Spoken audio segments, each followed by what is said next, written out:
Olá pessoal, sejam bem-vindos e bem-vindas a mais uma dica de roteiros para você que quer tirar a sua história da cabeça e colocar no papel. Hoje nós vamos falar sobre 3 filmes que são diferentões. Filmes que fizeram mais sucesso por serem filmados de uma forma diferente do que por usarem a estrutura clássica dos roteiros de Hollywood. Então fique com a gente no vídeo que eu tenho certeza que você vai gostar.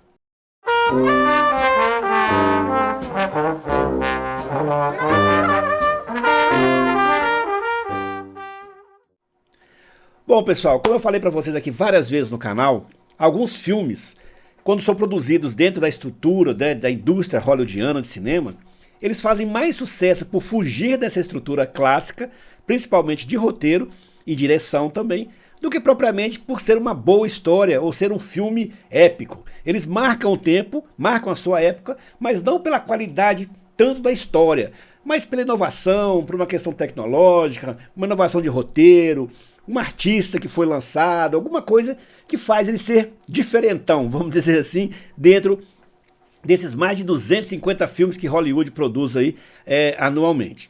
E eu trouxe para vocês 3 exemplos de roteiros muito interessantes que fogem completamente da estrutura clássica do cinema americano.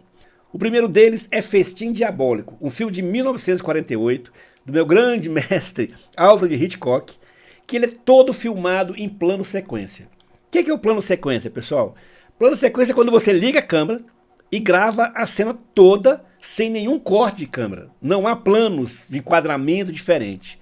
Se eu começo a gravar a cena num determinado plano, eu tenho que seguir aquela ação da minha cena durante todo o tempo que eu conseguir gravar, né? Alguns filmes, alguns diretores fizeram isso muito bem feito, né? Um grande exemplo que eu sempre trago para vocês aqui também, já trouxe para vocês no canal e vale a pena você ver, é Olhos de Serpente com Nicolas Cage. Tem um plano sequência no início do filme que é sensacional, é espetacular mesmo. Não só pela dificuldade do plano sequência em si mesmo, que já é difícil, mas a quantidade de pessoas que estão envolvidas, né? E o plano de sequência é o seguinte: você começou a gravar, deu errado, você tem que voltar e fazer tudo de novo, né?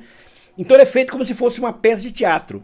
E o Alfred Hitchcock fez então um filme chamado Festim Diabólico, onde ele faz o filme todo em plano sequência, né? Mas naquele tempo havia um problema, né? O rolo, né? O filme era feito em rolo naquela época ainda, só durava 14 minutos.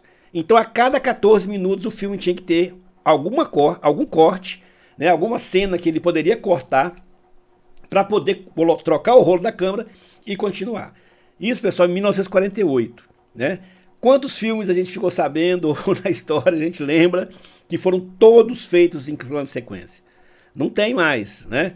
Por isso que eu estou falando, alguns filmes eles são especiais por fugirem dessa estrutura clássica de Hollywood, e não propriamente pela qualidade do filme, do roteiro da história. Né?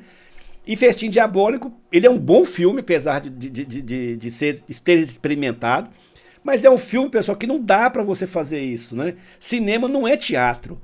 O que grande traz a força do cinema é exatamente os planos de enquadramento, é a linguagem cinematográfica, é você poder utilizar vários planos, câmeras diferentes, mostrar ângulos diferentes, ponto de vista do ator, ponto de vista do bandido, ou seja, é uma possibilidade que você tem de ter vários olhares dentro de de um mesmo filme.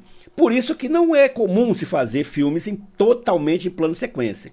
Outro grande exemplo também é Shorts, do Robert Altman, que é um diretor muito famoso, né, nos anos 60, 70 e 80.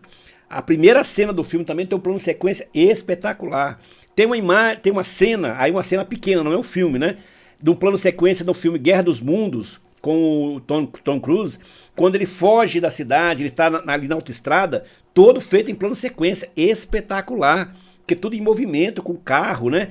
Mas aí tudo bem, parou, né? Fazer o filme inteiro em plano sequência, nós tivemos um outro exemplo, agora já em 2019, com o diretor Sam Mendes, né, que fez vários outros filmes, inclusive Beleza Americana, lá atrás, em 99, que é o filme 1917, que conta uma história vivida na Segunda Guerra Mundial. Espetacular o filme, só que agora ele tem todo um aparato tecnológico que o Hitchcock não tinha. Por isso ele conseguiu trazer esse filme para o ambiente externo. O filme Festim Diabólico, por ter essa dificuldade, né, essa limitação, ele teve que ser feito todo ele em um apartamento, num único cenário, teatro, né? Agora, o 1917 não. Ele foi já em ambientes externos e com um requinte de produção muito grande e todo ele feito em plano de sequência, né? Algumas cenas espetaculares visualmente, mas a tecnologia até permite, porque hoje não é nem filme mais, é tudo eletrônico, né? É tudo digital. Então não tem essa limitação mais da duração do plano. E aí você tem estabilizadores, câmeras que você consegue pegar uma câmera e passar de um cinegrafista para o outro o movimento sem balançar, porque a câmera tem um estabilizador ali dentro dela. Ou seja, uma tecnologia completamente diferente ou a mais do que o Hitchcock tinha. E por isso ele conseguiu fazer um filme visualmente espetacular. Então, se você não conhece 1917, vale a pena você ver também, porque ali o roteiro e a direção dele realmente faz a diferença dentro dessa inovação ou dessa aventura de se fazer um filme todo ele em plano de sequência. Mas olha só, de 1948 para 1948 para 2019, olha quanto tempo se passou para a gente ter um filme todo ele feito em plano de sequência. Por isso, Festim Diabólico é um filme diferentão, que fez muito sucesso, marcou uma época, porque ele foi filmado de uma forma totalmente diferente daquela que a estrutura clássica e a indústria hollywoodiana fazia naquela época. O outro filme legal também para você assistir é Amnésia. Amnésia, você já deve ter ouvido falar, é do Christopher Nolan, que fez o Batman Eternamente, né? E também vários outros filmes, né? O Interestelar, por exemplo, também é dele, que é um filme diferentão. O roteiro é bem diferentão, porque ele começa do final pro início. É isso mesmo. O filme começa já mostrando o final do filme, e ele é contado de trás para frente. Então, mais diferentão ainda, quando é que você vai ver, onde a gente viu um outro filme que começa pelo final e que você vai acompanhando a história até você entender o começo daquele final, né? Mas ficou um filme legal, até porque o Christopher Nolan é um excelente diretor, né? Esse filme, inclusive, deu a ele um talento muito grande, mostrou o talento dele, né, para o mundo, e depois ele conseguiu, né, fazer vários outros filmes aí, e hoje é um cineasta de sucesso mesmo. Então é um filme muito legal, né? Para a gente fazer esse exercício de roteirização, de direção, como é que a gente vai fazer contar essa história, né, de trás para frente. Então vale a pena. O terceiro filme é de 2012, Boyhood. Boyhood é um filme que demorou 12 anos para ser feito, mas não foi porque era muito difícil ou porque faltou dinheiro. Não, isso foi a história é essa. O diretor quis acompanhar uma família, né? Só que é uma família fictícia, por 12 anos. Então ele acompanha toda a transformação da família. A criança cresce, vira adolescente, a transformação na mãe, no pai, né? O ator é o Ethan Hawke, que fez vários outros filmes, é famoso também. Então, assim, é um filme que demorou 12 anos para ser feito, custou 4 milhões de dólares e rendeu 57 milhões, né? Mas quem é que fica preso a um projeto de 12 anos? Qual outro filme que a gente tem notícia que demorou 12 anos para ser filmado? Existem filmes que demoraram 12 anos para chegar às telas, porque o livro foi lançado, comprou o direito, demorou, não conseguiu dinheiro, mas aí você tem uma estrutura ali de produção que leva 2, 3 anos no máximo.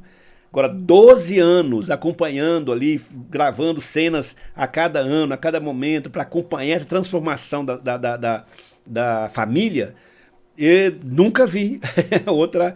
Documentário, sim, né? O documentário, a gente já viu alguns documentários que levaram muito tempo para ser feito.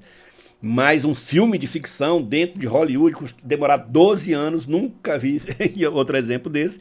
E fez muito sucesso na época, tanto que ele rendeu aí, né, 20 vezes mais quase do que ele gastou, porque ele é um filme diferentão também, né?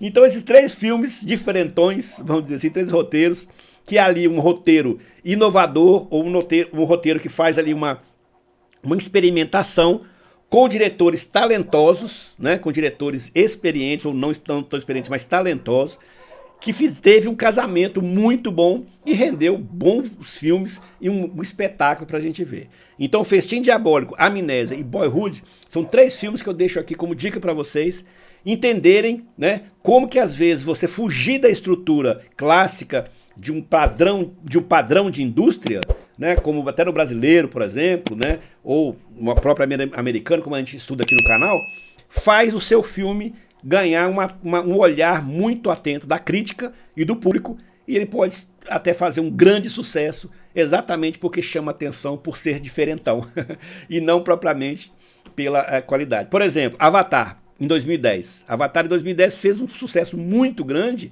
por conta da tecnologia inovadora que ele apresentou.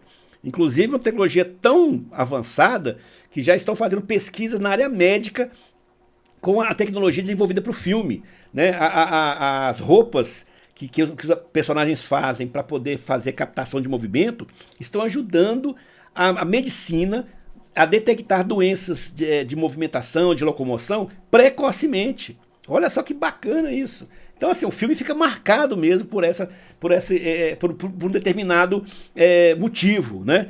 Então, Avatar, a história nem é tão inovadora assim, né? Lembra que no outro filme eu até falei pra vocês que ela é meio que um Dança com Lobos passado no espaço, né? Que a história é muito, muito parecida, mas a tecnologia utilizada marcou Avatar, tanto que agora a gente tá vendo o Avatar 2 e vai ter mais 5 ou 6 filmes, sei lá, do Avatar, aproveitando a tecnologia que foi inventada lá em 2010. É isso aí, pessoal. Bora escrever, uma boa jornada, espero que vocês tenham gostado do vídeo. Se gostou, deixe seu like, assine o canal ou compartilhe, que aí você ajuda a gente a motivar a fazer mais vídeos como esse para vocês, ok? Boa jornada, pessoal.